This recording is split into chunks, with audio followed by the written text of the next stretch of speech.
Joseph, you can't go to sleep feeling like this. I'm sorry for everything, and I know you need space, but I'm here for you. You don't need to feel so lost. Joseph, have I ever told you what my mother was like?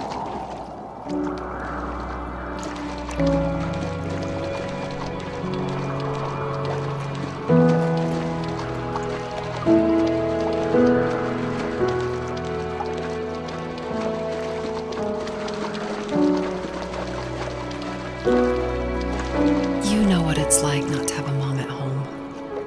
And you know how hard that made my childhood. What helped me was watching the birds in the morning before the school bus came. I thought that my mother was one of those birds, and it made me want to be free like her. My mom taught me how to fold origami cranes while she was in the hospital. So I told myself I would fold one every day until I could fly myself.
I think we both have always loved animals, and for me that love started with a dog.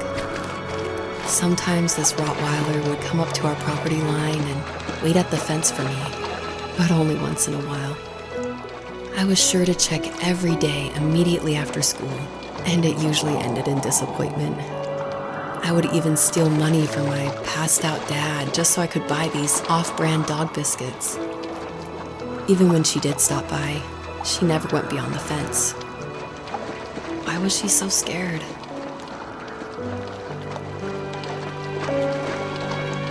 I think my dad was the opposite of your dad in almost every way, except he was in the military as well. He coped with alcohol of every kind. The trailer started falling apart, he got angry, and I withdrew. More and more I became the weird, quiet kid who made lots of origami birds and carried dog biscuits around. I think we were pretty similar when it came to being the weird kids. And that same sincerity in college was one of the reasons I was so drawn to you. Life got worse and worse, and at one point, I really didn't think I could survive another day with my soul still intact. I had no real friends, let alone neighbors, since we lived in the middle of nowhere. I should have talked to my teacher, but I was scared what he would do if he found out. As I waited for the school bus one morning, I walked around until I found something in an abandoned shed. Something I can't put into words. I summoned courage I didn't know I had, and I broke into my dad's room and found the key to the shed where he had locked my bike. I'll never forget that feeling. The wind rushing by my ears as the sun rose over fields of wheat. I was flying for the first time. I biked as far as my legs could take me until I found a house that felt friendly and that felt like home. Those strangers helped me in so many ways. And if it wasn't for them, I wouldn't have found my foster family. And if it wasn't for my parents, I wouldn't have met you. You have strength, Joseph, and you're not as alone as you think. It's all just so pointless, just waiting for life to happen. It's like having the home I always wanted is cursed out of my reach. The thought of being a parent myself, how could I do that when I couldn't even be a good son? I'm sorry, I know what you're saying. I just don't know how things will work out. These quiet hours will turn into years, and we'll wonder which roads passed us by. Then we'll forge a new road together. Besides, I discovered for myself that one fateful morning where any hopeful road leads to. There may be thorns and mist, but it always leads to the same thing. And what's that? Family. I'm so glad that you're part of my family, Rachel. And I'm glad you're part of mine.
Fox knew her last cub would be waiting for her at the first tree.